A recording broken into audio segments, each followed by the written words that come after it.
O filme Bruna Surfistinha retrata fielmente o que aconteceu com você ou não? Olha, o filme, na verdade, é uma adaptação do meu livro, que conta a história da minha vida, do Severino Escorpião. Há muitas cenas fictícias, no entanto, não há nenhuma cena dessas que não aconteceram, que não pudessem acontecer de verdade. Então, a ficção no filme não foge da minha realidade daquela época.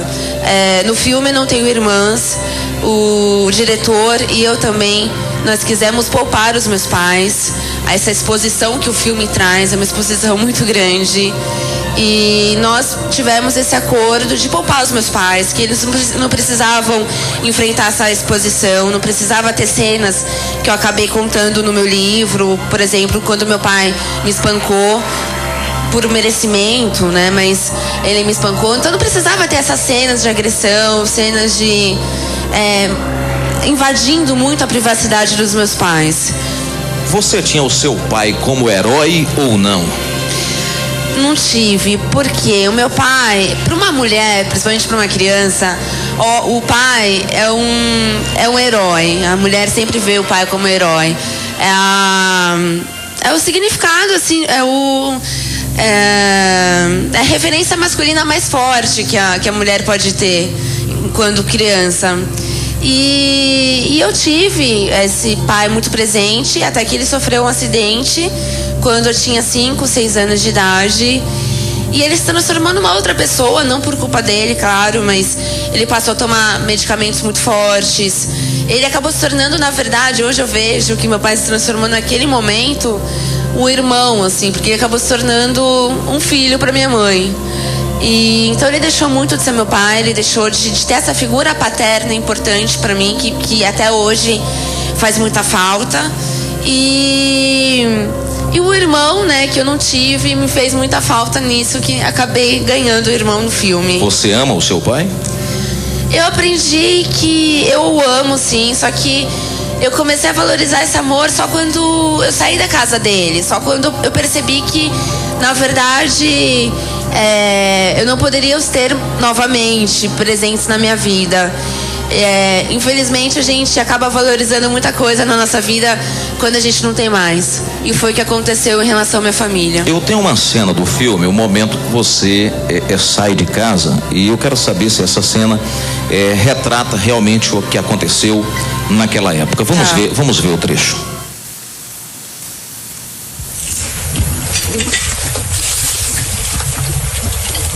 E a minha filha resolveu o negócio da excursão? Não, Simona. Já falou com seu pai? Todo mundo vai, só falta eu pagar. Muito caro? Esse assunto de excursão já está decidido, não vai pronto. Não vai pronto, pra variar. Pra variar que você só faz merda. Você já pensou em estudar, fazer uma faculdade, pra ver se vai ser alguém nessa porra dessa vida? Mas não, depois fica só reclamando. Todo mundo vai pra excursão, menino. Ah, mãe, de novo, Brasil. Muda de assunto, Celeste. Pelo visto, não adiantou nada eu conversar com vocês, né? Foi o que aconteceu realmente? Não, porque no caso eu não tenho esse irmão na vida real.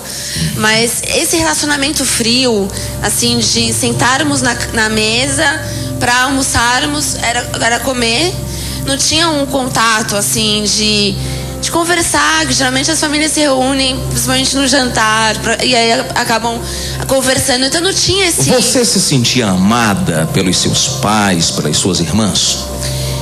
Eu senti até certo momento. Depois, até mesmo por conta da rebeldia, eu coloquei na cabeça que os meus pais eram meus inimigos, que eles não me amavam, que eles não me deixavam fazer tantas coisas que eu queria, como uma adolescente, que nem sair com as amigas para ir ao shopping, namorar. Eles não me proibiam disso. E eu... Você pensa diferente hoje? Hoje eu penso que você não teria feito o que você fez com a cabeça que você tem hoje? Você não teria feito o que você fez? De fugir de casa? Sim.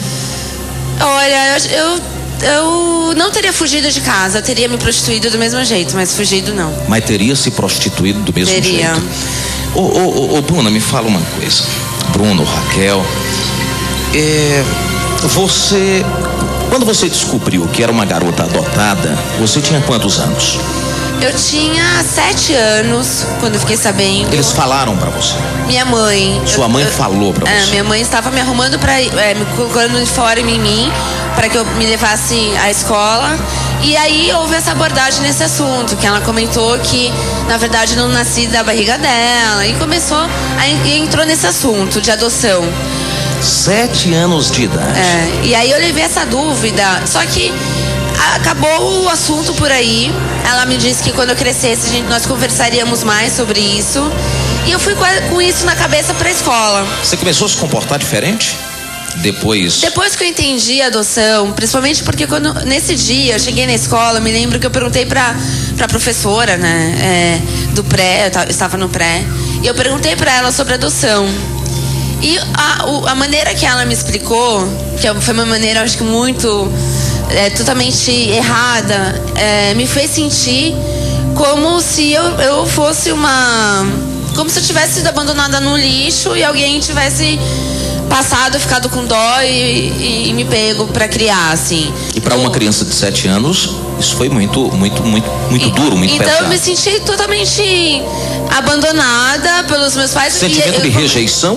Totalmente, sentimento de rejeição. Então, e aí eu comecei a crescer com as dúvidas, mas por que os meus pais biológicos não quiseram me criar?